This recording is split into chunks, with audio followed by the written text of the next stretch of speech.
Right, so hello and welcome back to Books and Things and welcome to another video. And today I'm going to be carrying on with my Victorian-style read-along of Charles Dickens's Bleak House.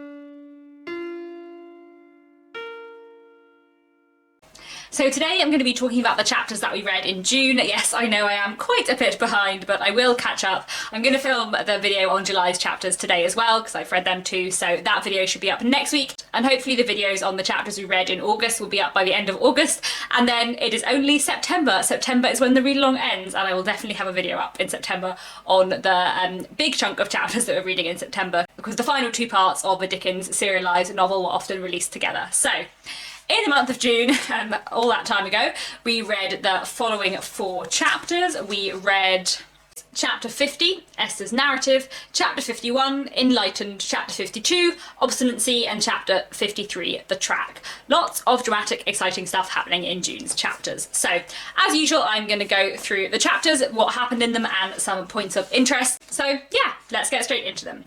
Chapter 50, Esther's Narrative. In this chapter, we find out that Caddy Jellyby has not been very well. She's also recently had a baby, who she has named Esther after her friend Esther. So Esther and Mr Jarndyce and Ada all move from Bleak House into lodgings in London, so that Esther can regularly see Caddy and check up on her. And they also make sure that Mr Woodcourt takes over from her previous doctor, Mr Woodcourt being a very good doctor, as they all know. And with Mr Woodcourt being back in her life, in case Ada or Caddy should remember that Mr Woodcourt used to slightly perhaps be a little bit in love with Esther / she used to be a little bit in love with him, she decides to tell both Ada and Caddy that she is engaged to Mr Jarndyce, which Ada seems quite surprised about, and Esther is worried that Ada isn't very happy about, because there seems to be a bit of growing distance between her and Ada. And Esther begins to think that perhaps Ada is hiding something from her, and notices at the end of the chapter that Ada is sleeping with one hand under her pillow as to hide it, a bit suspiciously. Let's talk about some points of interest in this chapter.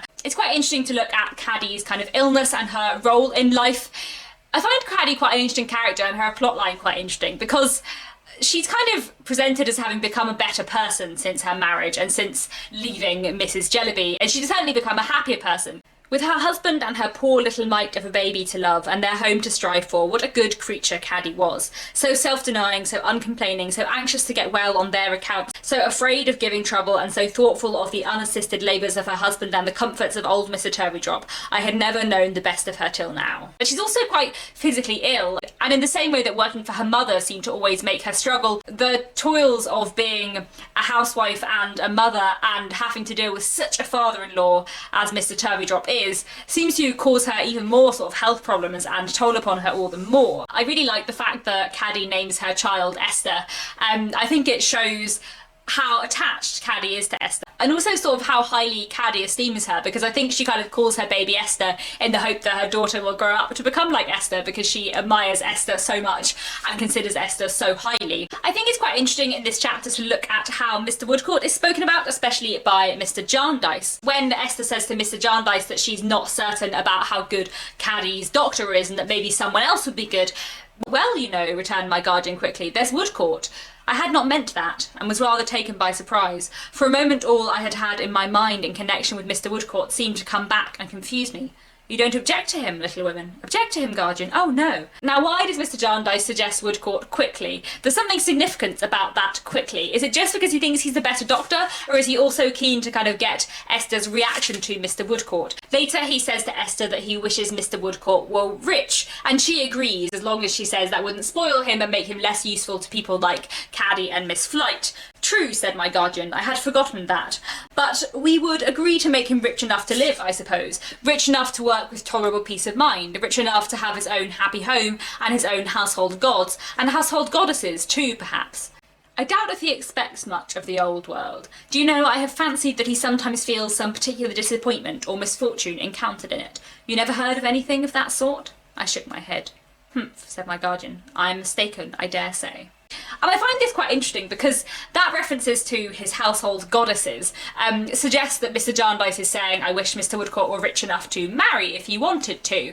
And is Mr Jarndyce saying this because he suspects that perhaps there might have ever been a partiality between Esther and Mr Woodcourt? Is he trying to sound her out and gauge her reaction to this, or is this just all by the by? And I think it is just worth observing that Mr Jarndyce might have some inkling that there might have at one point been something, or the possibility of something, between Mr Woodcourt and Esther. Now, another thing I find very interesting in this chapter is how Esther talks about her engagement to Mr Jarndyce. She says that since the letter, i.e. since his proposal, she now sits beside him instead of elsewhere, but that is kind of the only change that she acknowledges to have made between them. But in this chapter she tells both Ada and Caddy. And the language that Esther writes when she says that she's told them about her engagement to Mr Jarndyce is so interesting. I set before Ada, just as I had set before myself, the goodness and honour of her cousin John, and the happy life that was in store for me. It was at one of the first of these quiet times that I told Caddy about Bleak House. At length, feeling sure that Ada suppressed this something from me, lest it should make me unhappy too, it came into my head that she was a little grieved for me by what I had told her about Bleak House. Now, it's interesting that the way Esther describes her engagement to Mr Jarndyce, the way she says she's told people, she describes it as being about Bleak House, as though what she's telling people is not, I'm going to marry Mr Jarndyce, but I'm going to be the mistress of Bleak House, which I think is very, very important and interesting. One, in terms of how Esther views it for herself. It's about the life she is to have and the position she is to have as Mr Jarndyce's wife, not about the fact that she is to marry him, which I think is very interesting in terms of how she views the relationship. Like I said before, there is the moment where she goes and gives her answer and she kisses him to say this is not just a marriage of convenience, this will be a marriage of love of some kind, but at the same time she still talks about it as being Bleak House, and to do with Bleak House, it is to do with the fact that she's going to have a home and be a mistress of a house as much as it is to do with the fact that she's going to be married, which I think is very interesting. And I think that's all I have to say on that chapter, so let's move on to the next one. Chapter 51, Enlightened. The first scene in this chapter is Mr Woodcourt going to see Mr Boles to get Richard's address, and then going to see Richard and kind of promising to still be his friend and kind of seeing how he is getting on. After that, Esther and Ada go to see Richard together. Esther is worried about the place he's living, that it's not a healthy place, that it's not good for him. But Richard is determined to stay and determined to continue to work at the suit and hope that something good will come out of Chancery. And Ada announces while they're here that she is not going home, that she is going to stay in Richard's lodgings with her husband. That her and Richard were secretly married 2 months before and have been keeping it from everyone since, but now she is determined that she is going to stay and live with Richard and not come back with Esther to Mr Jarndyce. And Esther is happy in a way for them, but also so sad for what has become of Richard, and pities Ada for the lot in life she is going to have, even though she knows how much they love each other and even though she loves them both so much. And Esther goes home in tears, worried for Ada and for the future, and devastated by how ill Richard seems. And Mr Jarndyce, when he sees her and sees that Ada is absent, works out the truth, and that it will just be him and Esther now at Bleak House. So, points of interest in this chapter. One thing I think it's worth noting is that at the beginning of chapter 51, we follow Mr Woodcourt as he goes to see Boles and Richard, but it is not told in the third person present tense, in which we usually follow Mr Woodcourt on his own. It is in Esther's narrative, so Esther is telling us what Mr Woodcourt has told her, which I think tells you something about how much she must see of Mr Woodcourt and how much he must communicate with her, because we know that he has told her all of this scene. We certainly get the impression in this chapter that Richard is in trouble. Mr Boles talks again and again about money and how little money there is and how much there must be money if the suit is to keep going. If Mr C is to continue to play for this considerable stake, sir, he must have funds. Understand me, there are funds in hand at present. I ask for nothing, there are funds in hand, but for the onward play, more funds must be provided, unless Mr C is to throw away what he has already ventured, which is wholly and sorely a point for his consideration. I wish, sir, to leave a good name behind me, therefore I take every opportunity of openly stating to a friend of Mr C how Mr C is situated. As to myself, sir, the labourer is worthy of his hire. If I undertake to put my shoulder to the wheel, I do it and earn what I get. I am here for that purpose. My name is pointed on the outdoor outside for that purpose. Now, Mr Boles is quite an interesting character. I've been thinking, while reading this chapter, about the similarities potentially between Mr Boles and Bucket. Both of them are people who do, at times, slightly unpleasant work, but who take their duty very seriously. Now, I hate Mr Boles and I like Mr Bucket, and I can't work out if that is legitimate in consideration of the ways their characters are presented, because Mr Boles is, to a certain degree, doing his duty, but he is also trying to squeeze all money possible out of Richard. And I don't think Mr Bucket is a squeezing sort of man, but at the same time Mr Bucket does do some unsavoury things at some time and has some responsibility over the deaths of Gridley and Joe, and yet I like Mr Bucket and I don't like Mr Voles, and I think this is interesting, and I don't know to what extent I'm influenced by the television adaptation in which the portrayal of Mr Bucket and the portrayal of Mr Voles are quite different, but I think if you wanted, you could interpret them as quite similar, though I kind of interpret them as quite different, so I just thought that was worth discussing. It's also worth talking about Richard in this chapter. Richard we see quite low in this chapter, especially when Richard goes to see him, and we see how poorly he thinks of himself. You must know I have done no good this long time. I have not intended to do much harm, but I seem to have been capable of nothing else. It may be that I should have done better by keeping out of the net into which my destiny has worked me, but I think not, though I dare say you will soon hear, if you have not heard already, a very different opinion. To make short of a long story, I am afraid I have wanted an object, but I have an object now, or it has me, and it is too late to discuss it. Take me as I am, and make the best of me. Now pray, don't think me a heap of selfishness. Don't suppose that I'm splitting my head and half beating my heart over this miserable chancery suit for my own rights and interests alone. Ada's are bound up with mine. They can't be separated. Voles works for us both. Do think of that. I mean to see Ada righted, Woodcourt, as well as myself. And now let's come to the scene between Ada, Richard and Esther, when Ada and Esther go to see him. It becomes clear by the fact that Ada seems to mysteriously know the way to his lodgings that Ada has definitely been there before. They find Richard surrounded by papers reading Jarndyce and Jarndyce, and Esther notices how ill he looks, how sunken and how large his eyes appeared, how dry his lips were, and how his fingernails were all bitten away. Is this a healthy place to live in, Richard, do you think? It's well enough for the time. It's near the offices and near Voles. Perhaps, I hinted, a change from both might do me good, said Richard, forcing a laugh as he finished the sentence. I shouldn't wonder, but it can only come one way now. In one of two ways, I should rather say. Either the suit must be ended, Esther, or the suitor. But it shall be the suit, my dear girl. And now, the moment when Ada announces her marriage to Richard is, I think, a really powerful moment and shows a lot of the strength of Ada. Ada is quite a passive character through a lot of the book. She is Esther's darling and Esther's pet, who Esther looks after and cares for, and who Esther seems a lot older than, though actually she's only a couple of years older than Ada. But in this moment, Ada has done something that is not passive. She has married Richard because she wanted to and because she loves him, and now she says, I'm not going to live with you anymore, I'm going to stay with him because he is my husband and he is the man I love and I want to. And that, I think, is quite a powerful moment. Ada has practiced a deception on Esther and Mr Jarndyce that her previous character would have made to seem unlikely, and she has done something and stood up for her own wants and desires and done something that is perhaps unwise, but what she wanted and true to herself and her heart, and I think it is quite powerful. He was leaning on his arm, saying these words in a meditative voice and looking at the ground, when my darling rose up, put off her bonnet, knelt down beside him with her golden hair falling like sunlight on his head, clasped her two arms around his neck and turned her face to me. Oh, what a loving and devoted face I saw. Esther dear, she said very quietly, I am not going home again. A light shone in upon me all at once. Never any more. I am going to stay with my dear husband. We have been married above 2 months.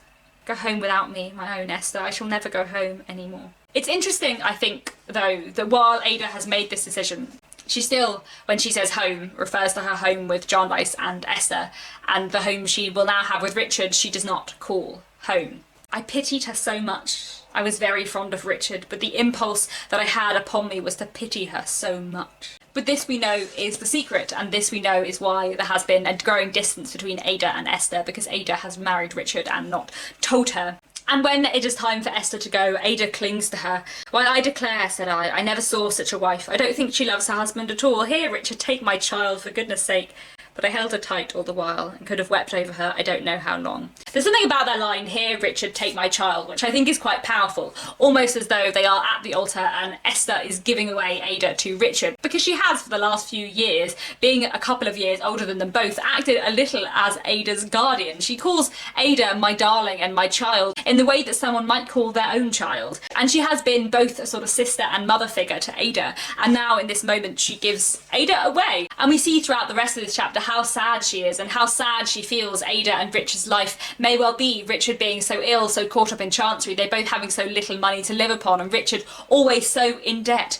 She is devastated, and while she loves them and understands what Ada has done and why she's done it, she's also pities Ada so much, as indeed does Mr Jarndyce. When she gets back to the house and she tells Mr Jarndyce of it, he says, Heaven bless her and her husband.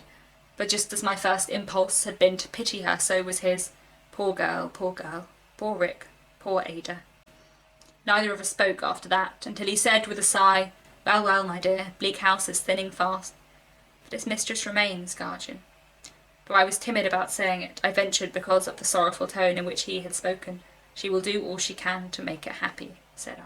And now on to chapter 52, Obstinacy, another dramatic chapter. In this chapter, Esther and Mr Jarndyce learn of the murder of Mr Tulkinghorn, and learn too that Mr George has been accused and arrested. And we learn again that while Mr George is saying that he is innocent, he is not denying any of the other kind of truths that make up the accusation, which are that he did not like Mr Tulkinghorn, that he was often around his rooms, that he had threatened him, that he was there on the night of the murder, because all of this is true.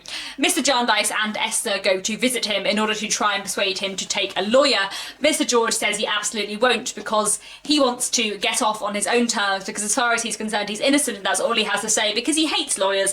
And no, Mr Tulkinghorn has made him hate lawyers more, and because he doesn't think a lawyer will believe he is innocent when he himself is. So he refuses to have a lawyer, though he is still determined to claim his innocence, and says that he would rather be hung on his own terms than have a lawyer to defend him. Mr Bagnat and his wife show up to also try and persuade Mr George to have a lawyer, although both of them are pretty sure that Mr George is a very obstinate man who knows his own way and his own mind and will not yield. As everyone is getting up to go, Mr George is struck by something in Esther's figure that reminds him that on the night of the murder he passed by on the steps someone who looked quite like Esther Summerson, which of course frightens Esther quite a bit, because she knows that Lady Dedlock really hated Mr Tulkinghorn, and this concerns her. At the end of the chapter, Mrs Bagnat says there is one more thing they can do, one more person they can apply to who might just be able to persuade George to take a lawyer, and that is Mr George's mother, who Mr George has not seen for a very long time, and Mr George has never said who it is, but Mrs Bagnat has her own suspicions about who Mr George's mother might be, and so she heads off to Lincolnshire to fetch George's mother. So,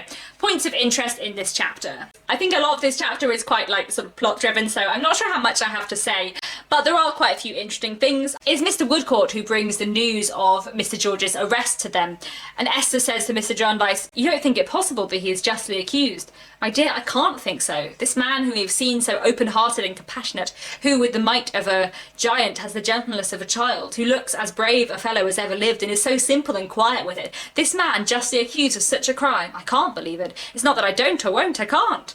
"And I can't," said Mr Woodcourt. "Still, whatever we believe or not, we had better not forget that some appearances are against him." When they go and see him, Mr George is really comforted by the fact that they do believe his innocence, although he too says that he knows appearances are against him. He seems to be bearing it well. Esther says that he scarcely seemed to be the prisoner, what with his coolness and his soldierly bearing, he looked far more like the prison guard.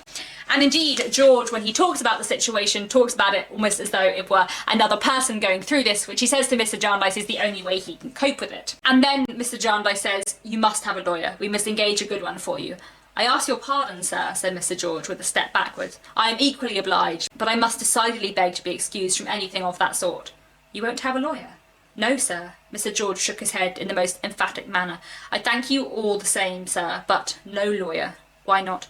"I don't take kindly to the breed," said Mr George. And later he says to Esther that rather than being got off by a lawyer in a kind of complicated formal legal fashion, he would rather be hanged in my own way. I want to mention briefly Mr and Mrs Bagnat because I do really like them. They're some of my favourite minor characters in this book. I always enjoy the fact that Mr Bagnat's opinion is always his wife's opinion, and that he has no other opinion really except for his wife's.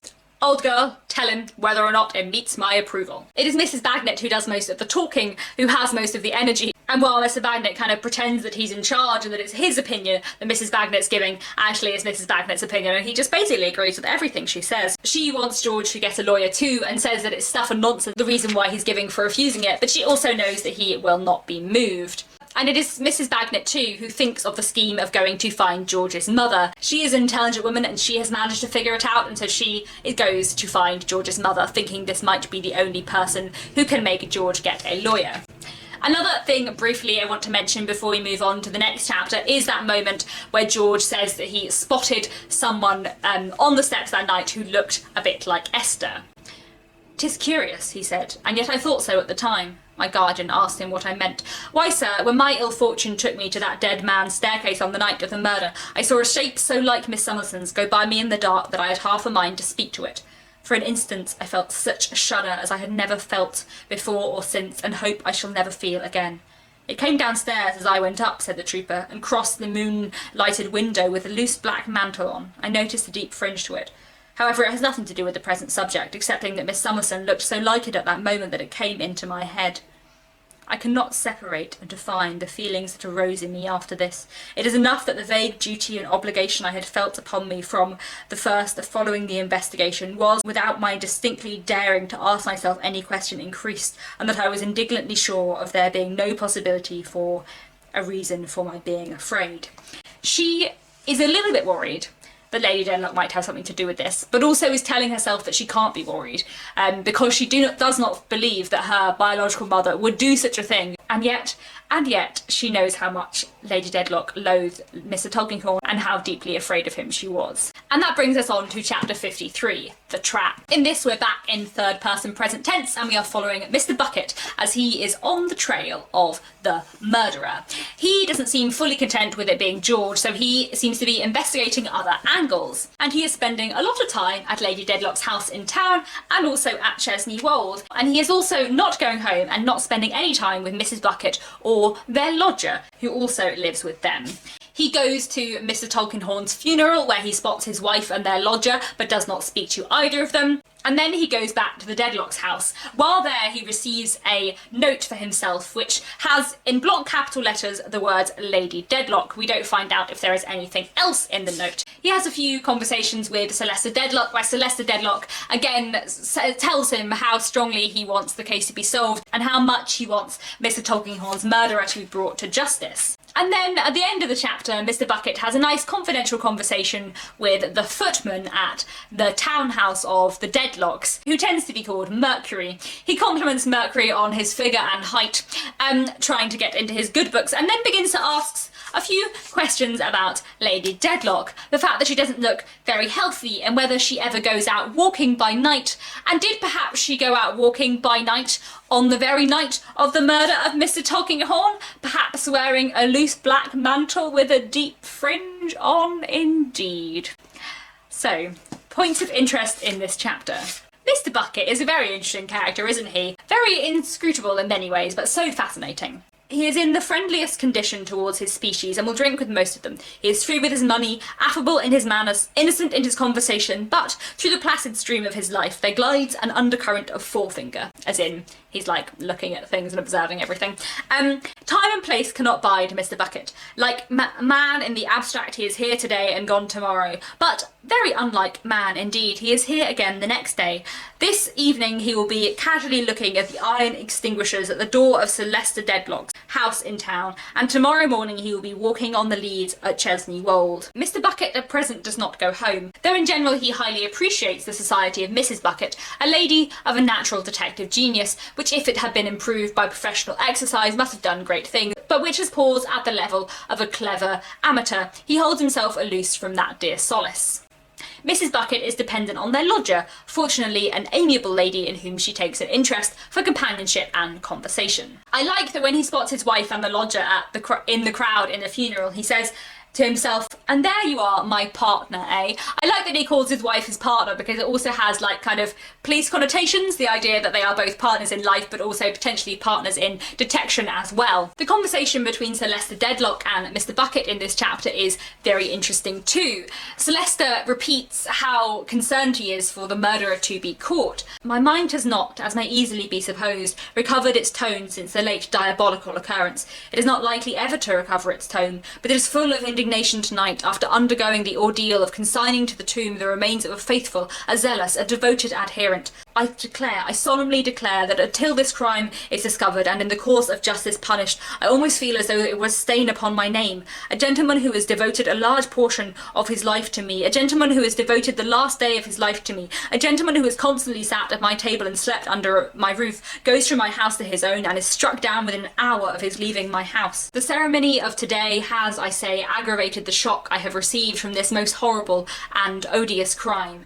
If it were my brother who had committed it, I would not spare him. But the question in this chapter, Sir Leicester, is not would you spare your brother, but would you spare your wife? Because increasingly in this chapter, suspicion seems to be heading towards Lady Dedlock. We know that Mr Bucket has received an anonymous note with the words Lady Dedlock on, and then we have the conversation he has with Mercury as well. Mr Bucket is a man of the world and knows what he is doing, and he first kind of integrates himself with Mercury, complimenting him on his figure and saying that he would be very good to be painted, and also saying that he has a lot of family in the service, that his father was a footman and then a butler, and that he has a brother and a brother-in-law working in the service. We don't know whether or not this is true because Mr Bucket is so hard to read and you'll never know if what he is saying is true. And then Lady Dedlock's walk past and he begins to ask questions about her.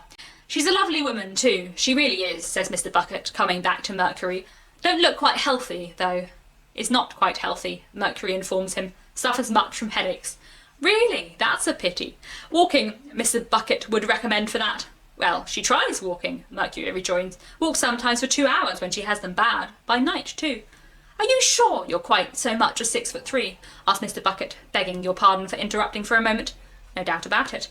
You're so well put together that I shouldn't have thought it, but the household troops, though considered fine men, are built so straggling. Walks by night, does she? When it's moonlight, though? Oh yes, when it's moonlight, of course. Oh, of course. Conversational and acquiescent on both sides. I suppose you ain't in the habit of walking yourself, says Mr Bucket. Not much time for it, I should say.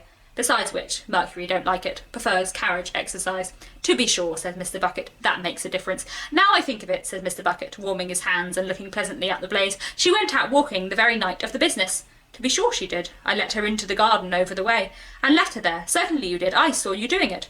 I didn't see you, says Mercury. I was rather in a hurry, returns Mr Bucket, for I was going to visit an aunt of mine that lives in Chelsea, next door but two to the old original bun house. 90-year-old lady, the old lady is, a single woman, got a little property. Yes, I chanced to be passing at the time. Let's see, what time might it be? It wasn't 10, 9:30.